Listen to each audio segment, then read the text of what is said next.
Hello everyone, welcome back to Edible Abundance Homestead. I'm Ginger and today is July 13th. I just have a few fun things to show you in the garden. It's been really hot here lately. It's supposed to stay really hot. We haven't been getting much rain, so things are a little sad and droopy. But here I am by my noodle beans. I've been harvesting some noodle beans. These are a few that I apparently missed this morning. I see a few more that are, kind of close, but I have plenty in the house. We're going to try to saute them. I have tried a couple fresh, which they didn't really do much for me. I'm going to try sauteing them tonight with our dinner. I think I'm going to try to can them. I know you're not supposed to. Apparently they get soggy or whatever, but I think I haven't canned beans yet. When I can green beans, I think I'm going to try canning some noodle beans, like just one jar of them at the same time and see what happens, because I'm not going to have, these are pretty prolific. I mean, there are just tons and tons of baby noodle beans on here. And I mean, this is just the start of the harvest, so I'm probably we're not going to be able to keep up with eating them fresh. I don't have enough room to put them in my freezer. So I'll try to can them, see how it goes. If it works, that's a huge bonus, and that's how I'll preserve them. If it doesn't work, maybe I'll give some away. Just try to slip them into as many meals as I possibly can. So these are currently producing like crazy. Over here kind of next to them, they're small, so we have to come over here. I did finally plant out my cucamelons right here and right here. This was the bigger one and it's already attached to that trellis, so we'll see how they do. A little late and a little slow getting started. Oh, I also have, speaking of noodle beans, a friend gave me seeds for these guys. These are, I think they're called Thai long beans, which is just another type of noodle bean, really. I'm noticing they're having a bit more trouble climbing this trellis than the red ones did climbing the cattle panel trellis. I think the spacing on these, this fencing here, is just not as good for them. So I'm going to have to keep that in mind for next year. I don't think I'll put them on this trellis. I'm not sure I'll even keep this trellis for next year. This was something I just put up really quick because I needed a trellis and I didn't have a way to get the cattle panels. And then when I got a way to get the cattle panels, they're definitely just, a nicer, bigger, sturdier trellis for things. So we'll see. Peas did okay on these, so this might be just like the pea trellis. We'll see how those cucamelon plants do. If they do okay on it, I can put them on it next year. But unless something changes drastically, I had to go through and I wove this through here like this, and I see some more that I need to go through and do the same with. And that's just not something that I have a ton of time for.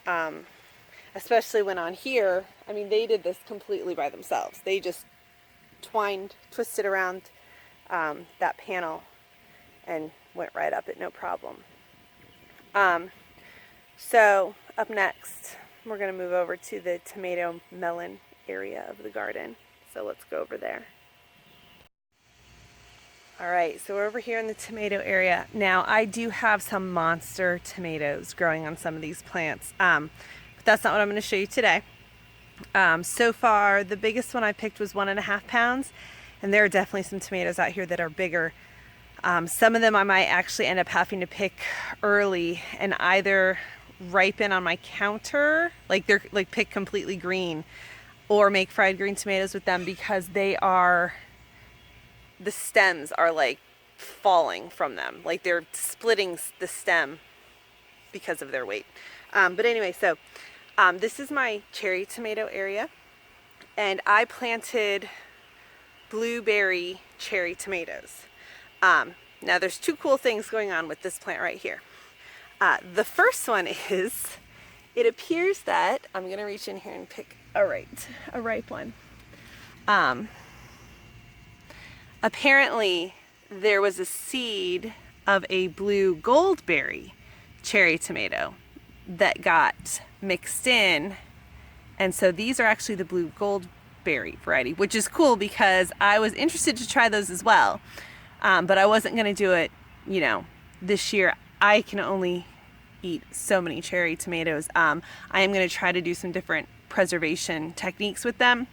I'm going to try drying them and packing them in oil and seeing if I can get like a sun-dried tomato sort of equivalent.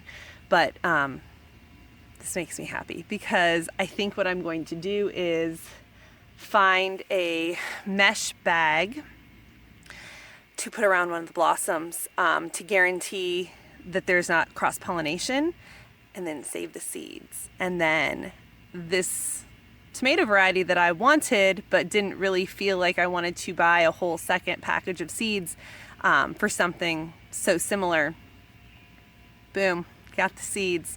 I need to find some sort of a little mesh bag to put around some of the flowers here so I can save them. But that's super exciting. Now, the other cool thing that's happening on this plant, first of all, I need to go through and pick them because I was waiting and waiting for them to turn red, and they were never turning red. So finally one day I picked one and ate it, and I was like, this is ripe, this is ready. And that's how I figured out that it must have been a seed mix-up. Which again, like I said, I'm pretty happy about that actually. So the purple tomatoes, the part of them that turns purple is the part that's in the sun. So I have this branch that's sticking out that's getting a lot of sun. So the entire side of these tomatoes is turning purple, and actually the bottom of these is turning purple. Usually with your purple tomatoes, the purple is on the top, and then the bottom is the part that turns like red or yellow, whatever the case is.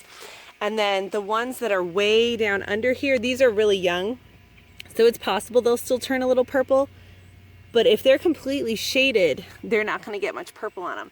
So I just think it's really cool that these happen to be sticking out into the sun and they're getting so super purple. And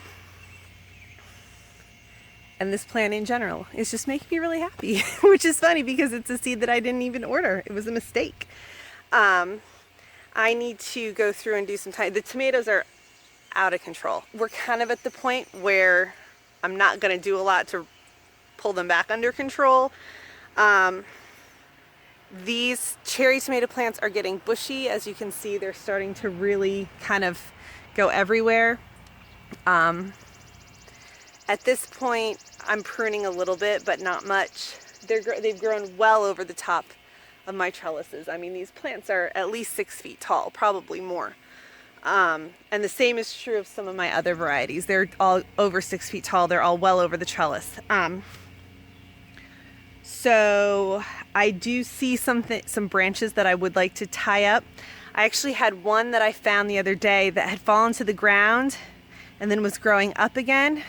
So I left the part of it on the ground that was on the ground, and then I tied the part that was growing up to the trellis to let it continue growing up and keep that part of it off the ground because it had already started to grow roots where it was touching the ground. So rather than damage it, I just left it where it was and kind of made the best of it, I guess. So this is like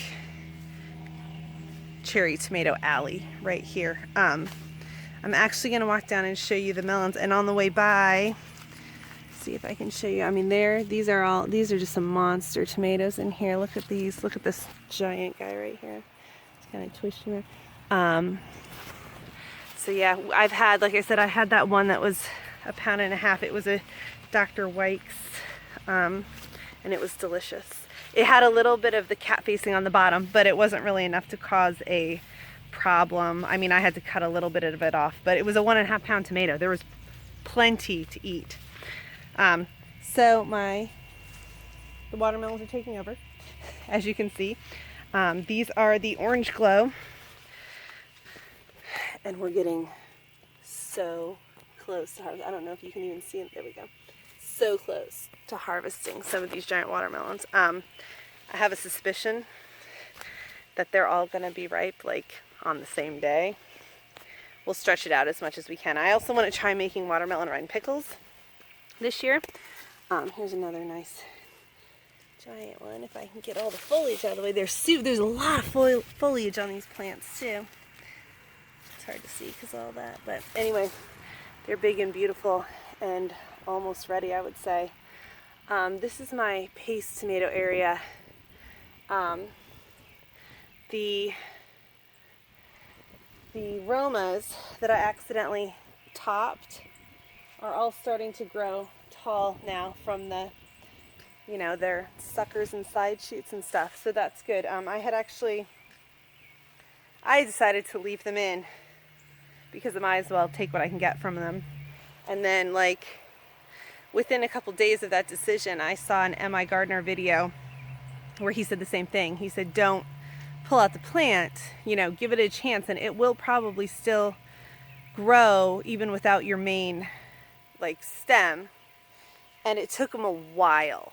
I mean, these guys were short and not growing at all and not putting on any more blossoms or anything for the longest time. And I would say within probably just the last week, maybe two, they've started really kind of taking off to the point where I think I need to get out here and tie them up again. I had tied them up once and that was it because they just weren't growing. So now they're definitely starting to make it up. I hope to be canning tomatoes soon. There are a lot of tomatoes out here and I really just need them all to ripen. We'll see how it goes. I tried an Amish paste tomato for the first time. It had the cat facing on the bottom. I probably wouldn't have canned it anyway, so I just cut it up and ate it, and it was meaty. I was pretty happy with that. I'm curious to see how canning them goes. I'm pretty happy with switching to them. Like I said, there's 2 rows of the Amish paste and then this 1 row of the Romas that I kind of planted just in case the Amish paste didn't work out. But so far, from what I'm seeing, I'm pretty excited to can them. I'm also going to try canning them this year. I'm going to try, until I get a bunch, I'm going to try putting them in the freezer, which I've never done before. I don't have a ton of freezer space. I'm going to have to squeeze some things around in there. But I'm going to try to freeze them while I wait for more so I can do more of a big canning session. So anyway, I think that's going to be it today. There's so much happening out here that I could spend all day in my garden just chit-chatting. I'll show you my flowers real quick. I've been noticing how many butterflies are around lately, and it makes me very happy. So yes, my marigolds are so tall. So I don't know, I have to look up the variety of marigold that I bought, but I have marigolds that I grew from seed, and I have marigolds that I bought as starts. And the ones I grew from seed are probably 3 feet tall, 3.5 feet tall. Whereas the ones that I got as starts are maybe a foot tall. So I don't know if this variety is just super tall or what, but I like it because it's putting them up above the level of the zinnias. And I really just like the way the way the garden kind of builds up as you look at it from this side, because this is the side that we're usually on, because this is the side that my house is on and the kids play area is on and stuff. So you look out here and it's like zinnias and then marigolds and then tomato plants. So anyway, fun times. I'm going to pick cherry tomatoes because I think there are quite a few cherry tomatoes ripe, and I'm actually hoping to get enough to try dehydrating some and see how we like those. So thank you so much for watching.